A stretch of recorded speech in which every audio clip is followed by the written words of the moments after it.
po dito sa Maklang Hospital. I-share po ni Ma'am Christina Pacupas. Hello po, good afternoon to everyone. So, meron po kami nung nag-register kayo ng attendance sa amin, may binigay kami card sa inyo na tatandaan mo po. Sige po, palabas na po muna. So, yan po ay social service card, no? Naaabay po yan lahat ng mga pasyente natin na lumalapit po sa social service. And ayan po yung magiging basis namin para po makakuha kayo ng service po sa amin. Katulad ng, halimbawa, may mga gamot po kayo nakukuhanin sa pharmacy, pwede po natin siyang ma-less, i-discount po natin. Ipe-present lang po yung social service card na hawak po ninyo. So, lahat po siya ng information, i-fill out nyo na lang po, information po ninyo yan, of course. And yan po ay valid for 1 year. So, ang coverage po ng card na hawak ninyo ay laboratory po, procedures, katulad ng mga x-rays po natin, ultrasounds, and all po. Hospital bill, in case po na kayo po ay na-admit dito sa Rosario Maclang. And also, ER bill din po. Kung halimbawa po may mga emergency po kayo at napunta kayo sa ER, pwede nyo po malapit yung bill nyo sa amin, i-present nyo lang po yung card na yan. So, ingatan mo na kung mawawala po. Dahil po, hinihindihan namin kayo nakakidada po, plus naman po sakaling mawala po yan. No? Tapos, reassume naman po na lahat kayo dito ay nakapagpa-check up na sa Maclang, tama po. Lahat po ba kayo ay nakadaan sa social service? Wala pa. Wala pa. So, for your information din po, may social service po ang Rosario Maclang Hospital. Ang social service po, ginagampanan po namin na magbigay ng tulong sa inyo sa hindi nyo po kaya yung mga financial na katulad ng, halimbawa, inirequestan kayo ng doktor ng laboratory ninyo, hindi nyo po kaya yung shoulder lahat yung babayaran.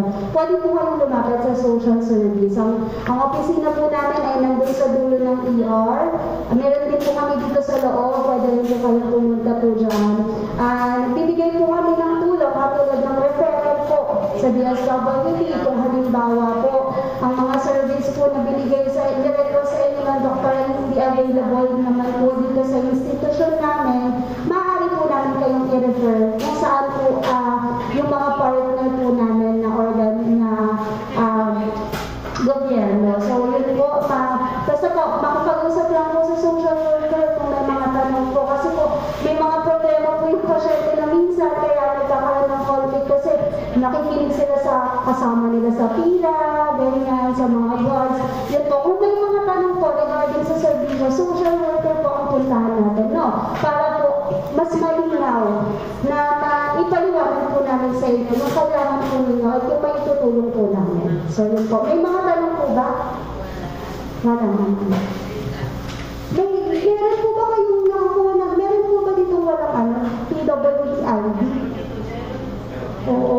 So, yun importante rin po, ina-advocate din po ng social service na sana po, iayos po ninyo yung mamasikasohin po ninyo yung PWD-ID ninyo. Kasi po, may mga privilege and rights po tayo, no? Kaya gamitin po natin yun.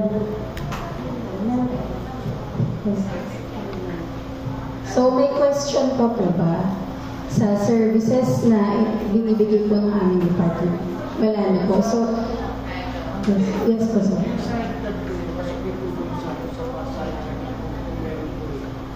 Yung alin, sir? Sa i-check. Opo, lahat po na babayaran po ninyo sa ospital, yung card po na binigay po namin kanina sa registration, yun lang po yung ipapakita po ninyo sa amin, sa department namin, para maka-avail po kayo ng discount or ng assistance po. Okay po. So, pwede ko po ba ulit lang si Doc, tsaka si Ma'am Adela, for official kasi kanina wala tayo. Dito po tayo sa for picture taking. And then, ano na po tayo? Closing na po. Yes. Basta po dadalhin ko sa social service. Basta po mag-request po lang. Oo. Basta base sa dapat po meron ba sa ano yun mo? Sa x-ray mo? Okay.